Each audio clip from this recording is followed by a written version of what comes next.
उत्तर प्रदेश में धार्मिक स्थलों से जुड़े मामलों की एक साथ चर्चा ने माहौल को गरमा दिया। अलग अलग जिलों में उठाए गए इन कदमों को लेकर प्रशासन का दावा है कि हर कार्रवाई पूरी तरीके से कानूनी प्रक्रिया और रिकॉर्ड की जांच के आधार पर की गई है। प्रशासन का कहना है कि कई विकास परियोजना का मुद्दा है, कई भूमि विवाद तो कई सड़क सुरक्षा और सार्वजनिक हित से जुड़ा मामला।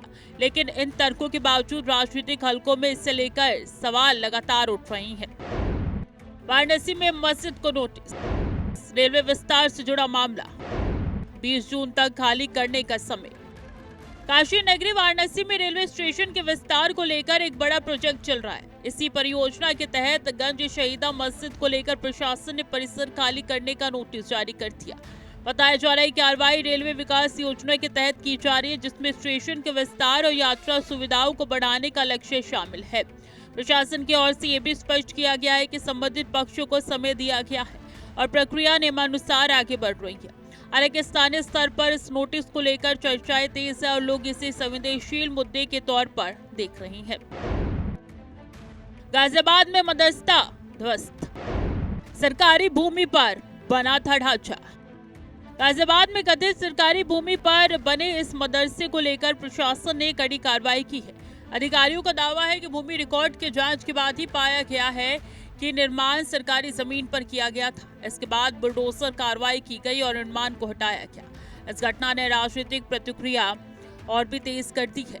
एक और प्रशासन इसे अवैध कब्जे के खिलाफ कार्रवाई बता रहा है, तो दूसरी ओर विपक्षी दल इस पर सवाल उठा रहे हैं और कार्रवाई की टाइमिंग और चयन पर चर्चा कर रही हैं। आगरा में मजार का स्थानांतरण, सहमति से किया गया शिफ्ट। आगरा में एक अलग ही मामला सामने आया, जहां सड़क के बीच स्थित एक मजार को आपसी सहमति के आधार पर दूसरी जगह स्थानांतरित किया गया।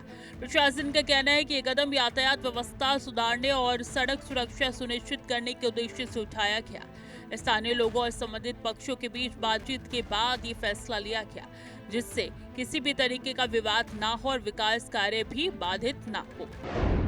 बहराइच में कार्रवाई फिलहाल रोकी गई। बहराइच में हाईवे किनारे स्थित एक मस्जिद को लेकर प्रस्तावित कार्रवाई फिलहाल रोक दी गई। प्रशासन का कहना है इस मामले में अभी कानूनी प्रक्रिया पूरी तरीके से नहीं हुई है, इसलिए अंतिम निर्णय जांच और दस्तावेजों की समीक्षा के बाद किया जाएगा। यह मामला इसलिए भी चर्चा में है क्योंकि एक और जहां अन्य जिलों में कार्रवाई तेज होती दिख रही है, वहीं यहां फिलहाल स्थिति को रोक दिया गया है।